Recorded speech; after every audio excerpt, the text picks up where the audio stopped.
Assalamualaikum warahmatullahi wabarakatuh. Kami dari kelompok 3 dari kelas 10-6 akan mempresentasikan tentang program aplikasi sederhana, yaitu menghitung luas dan keliling bangun datar menggunakan C++. Sebelumnya kita perkenalan terlebih dahulu, yaitu yang pertama Adinata Putikaning Dewi, Devani, Valdan, Maritza Kansa, Olivia, Siti Badiul. Nah, kita akan masuk ke materi pendahuluan. Dalam dunia pemrograman, membuat aplikasi sederhana seperti program perhitungan luas dan keliling bangun datar merupakan cara efektif untuk memahami konsep dasar logika, algoritma, percabangan, perulangan, dan fungsi. Bangun datar seperti persegi, persegi panjang, segitiga, lingkaran, dan lainnya merupakan bentuk geometris dua dimensi yang sering dijumpai dalam kehidupan sehari-hari maupun pembelajaran matematika. Melalui bahasa pemrograman C++, program ini memungkinkan pengguna untuk memilih jenis bangun datar dan secara interaktif menghitung luas serta kelilingnya, sehingga sangat bermanfaat sebagai latihan dasar dalam mengembangkan keterampilan coding. Bangun datar adalah sebuah bentuk dua dimensi yang memiliki permukaan datar dan dibatasi oleh garis-garis lurus atau garis lengkung. Yang pertama, bangun datar persegi dan codingnya yaitu dengan memasukkan luas A kali A atau bisa disebut sisi kali sisi, dan keliling 4 kali A atau 4 kali sisi. Yang kedua, bangun datar persegi panjang dengan luas A kali B atau panjang kali lebar dan keliling 2 kali A tambah B atau 2 kali panjang tambah lebar.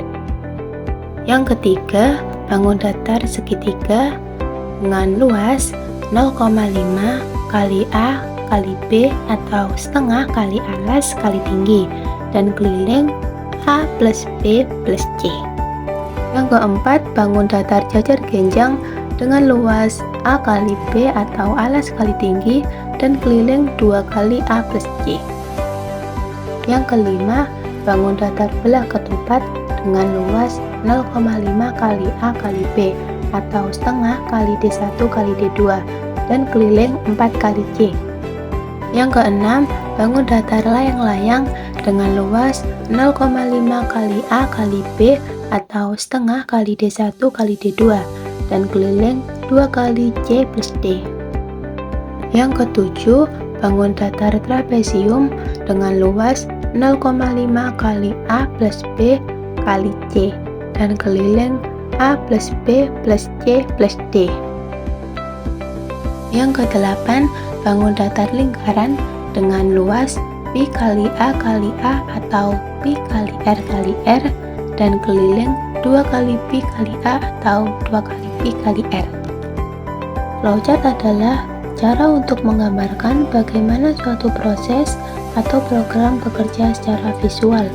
Flowchart ini menggunakan simbol-simbol tertentu untuk menggambarkan setiap langkah dan urutan aktivitas dalam menyelesaikan suatu tugas atau masalah.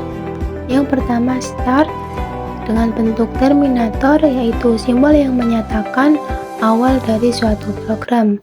Lalu tampilan menu dengan bentuk input atau output, yaitu simbol yang menyatakan proses input atau output tanpa tergantung peralatan. Lalu input pilihan menggunakan bentuk input atau output, cek pilihan menggunakan bentuk decision, yaitu simbol yang menunjukkan kondisi tertentu yang akan menghasilkan dua kemungkinan jawaban, yaitu iya dan tidak. Lalu nomor 1, input sisi menggunakan bentuk input atau output. Lalu hitung luas dan hitung keliling menggunakan bentuk proses, yaitu simbol yang menyatakan suatu proses yang dilakukan oleh komputer. Lalu diakhiri dengan tampilkan hasil luas dan keliling menggunakan bentuk input atau output dan kembali lagi ke tampilan menu. Selanjutnya dilanjutkan oleh nomor 2, 3, 4, 5, 6, 7, 8 dan diakhiri dengan tampilan pesan keluar dengan bentuk input atau output dan end dengan bentuk terminator, yaitu sebagai simbol yang mengakhiri suatu program. C++ adalah bahasa pemrograman tingkat tinggi yang dikembangkan oleh Bjarne Stroustrup sebagai pengembangan dari bahasa C. Bahasa ini menggabungkan kemampuan pemrograman prosedural dengan pemrograman berorientasi objek, menjadikannya fleksibel untuk berbagai jenis objek.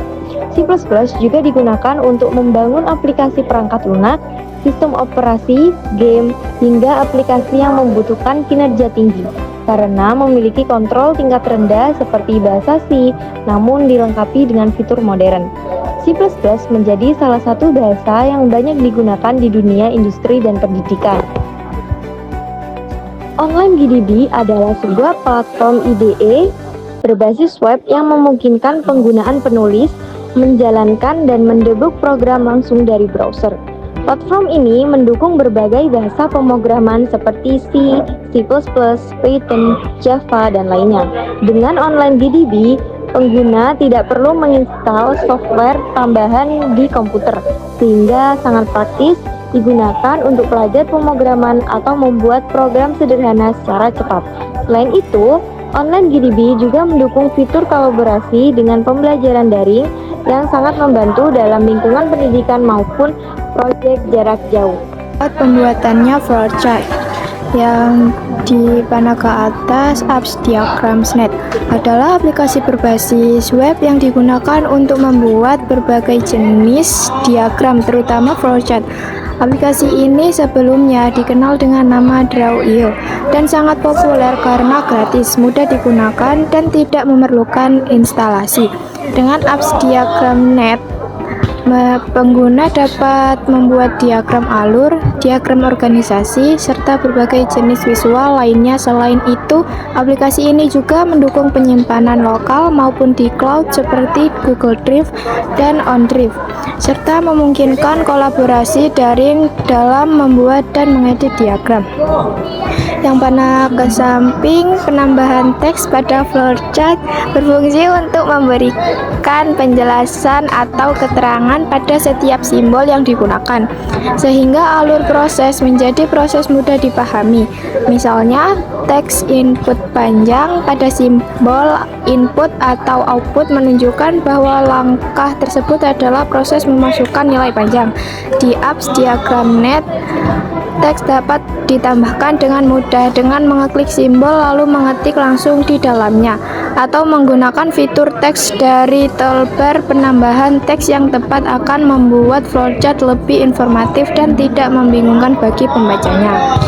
Yang di samping kiri ada bentuk-bentuk, yaitu input dan output adalah dua komponen penting dalam sebuah program. Input merupakan data atau informasi yang dimasukkan ke dalam sistem untuk diproses, seperti angka yang diketik melalui keyboard, sedangkan output adalah hasil dari proses yang dilakukan oleh program, yaitu yang kemudian ditampilkan kepada pengguna, misalnya hasil perhitungan yang muncul di layar.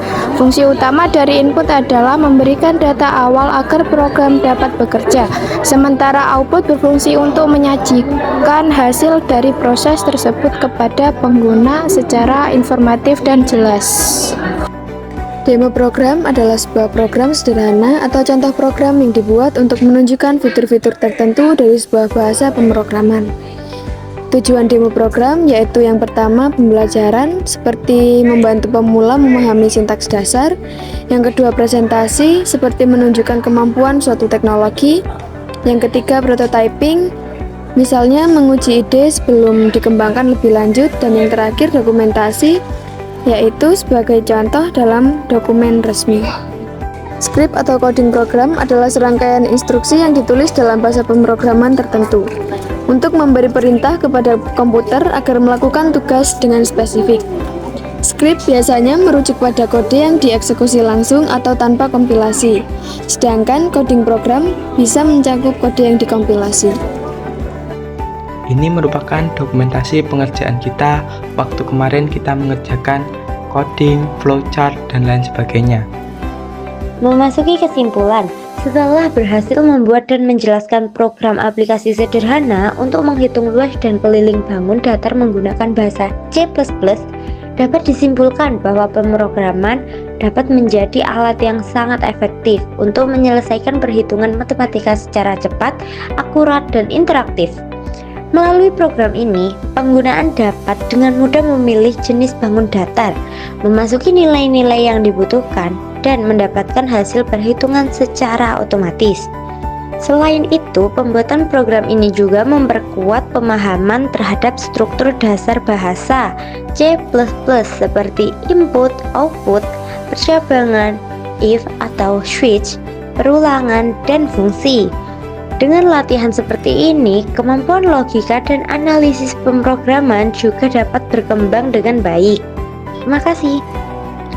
Terima kasih sudah mendengarkan presentasi dari kami. Semoga ilmunya bermanfaat. Sekian dari kami. Wassalamualaikum warahmatullahi wabarakatuh.